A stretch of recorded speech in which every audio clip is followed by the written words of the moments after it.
সমুদ্রের মাঝে থাকা এক দ্বীপে একটা হাল্ক সপরিবারে বাস করত।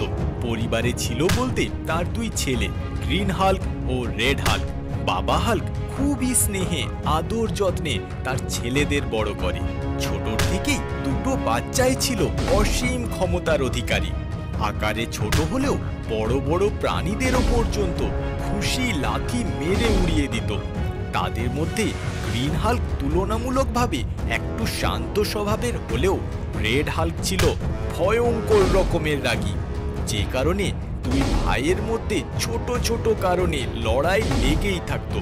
এবং সে লড়াই কোনো যেমন তেমন লড়াই হতো না, পুরো এলাকা কেঁপে যেত দুই ভাইয়ের লড়াইয়ে। এমনই একদিন সকাল সকাল, এত শব্দ কিসের আসছে? তোরা আবার লড়াই করছিস?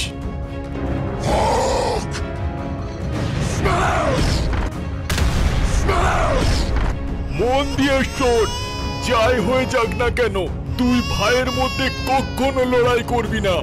এরপর হাল্ক সেখান থেকে চলে যায়। সময় পেরোতে থাকে। সময়ের সাথে সাথে হাল্কের বয়সও বাড়তে থাকে। এখন সে আর আগের মতো লড়াইয়ে ঠিক পেরে ওঠে না। এদিকে গ্রিন হাল্ক ও রেড হাল্ক ততদিনে অনেক বড় হয়ে গিয়েছে এবং রেড হাল্কের রাগ আগের থেকে আরো অনেক ভয়ঙ্কর হয়ে গিয়েছে।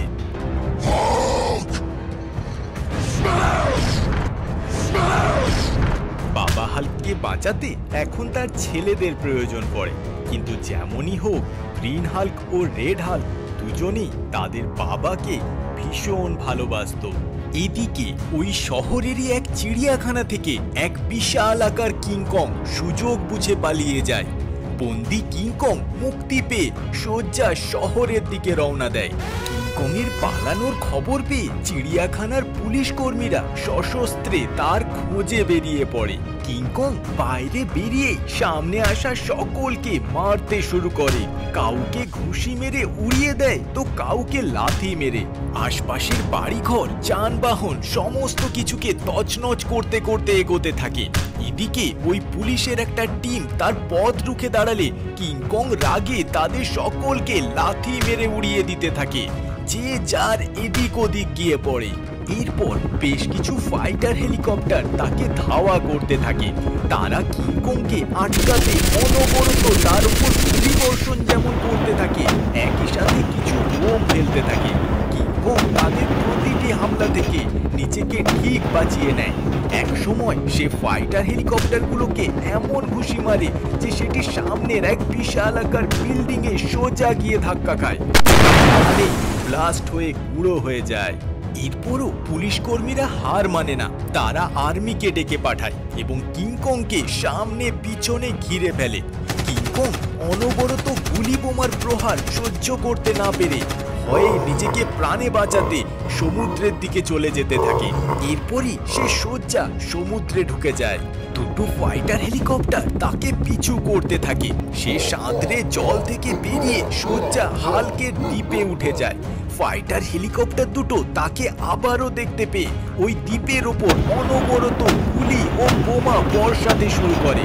এদিকে ওই বৃদ্ধ হাল্ক সেই সময় নিজের বাড়ির বাইরে একটা ফাঁকা জায়গায় বসেছিল।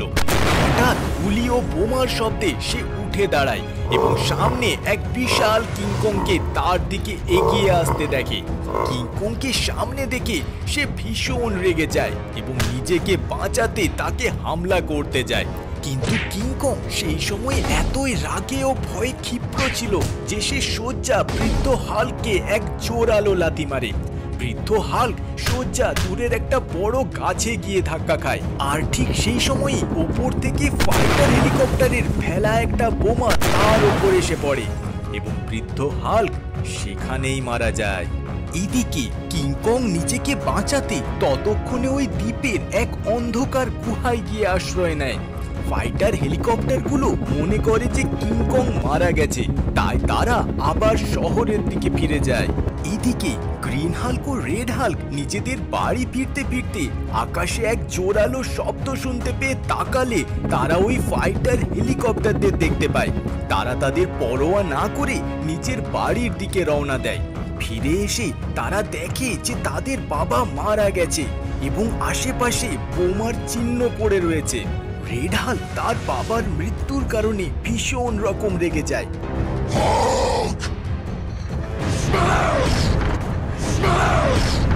গ্রিন হাল্ক তাকে থামাতে গেলে সে গ্রিন হাল্ককে আহত করে দেয়। রেড হাল্ক রাগে ওই গুহার দিকে ছুটে যায়। এদিকে আহত গ্রিন হাল্ক তার বাবার মৃত্যুর জন্য দুঃখ পেয়ে সেখানেই বসে পড়ে। রেড হাল্ক রাগের চোটে কিছু না ভেবেই প্রথমবার ওই অন্ধকার গুহার ভেতর ঢুকে পড়ে।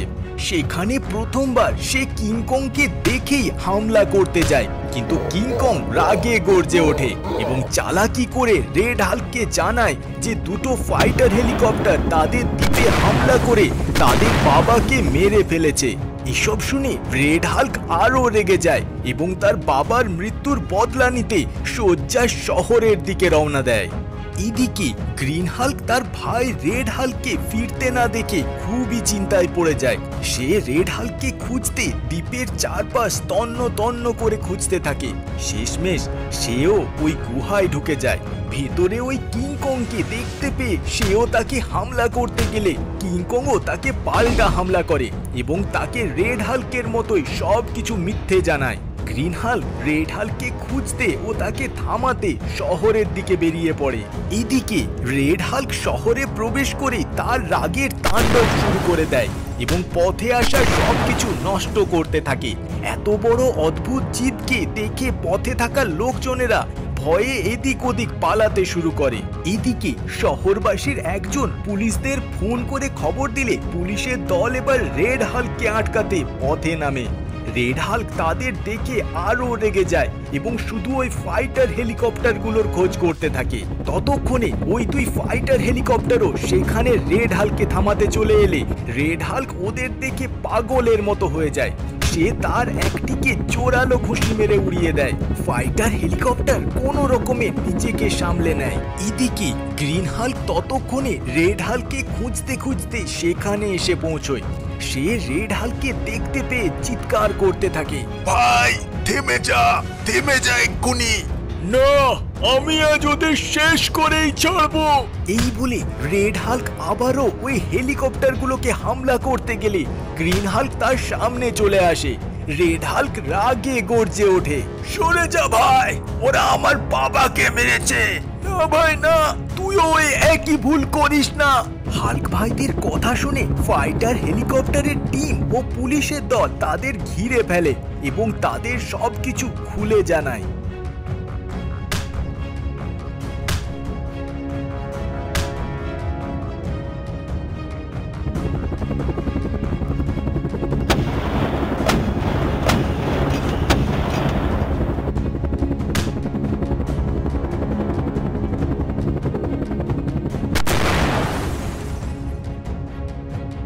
এতে রেড হাল্কের রাগ আগের থেকে কিছুটা হলেও কমে।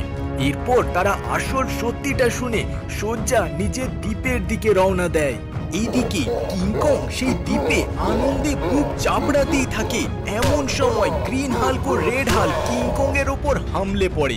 প্রথমে কিংকং তাদের একসাথে আচমকা হামলা বুঝতে না পেরে ভ্যাবাচ্যাকা খেয়ে যায়, কিন্তু হঠাৎ কিংকং নিজেকে সামলে এক জোরালো ঘুষি গ্রিন হাল্ককে গিয়ে মারে। গ্রিন হাল্ক দূরে ছিটকে যায়।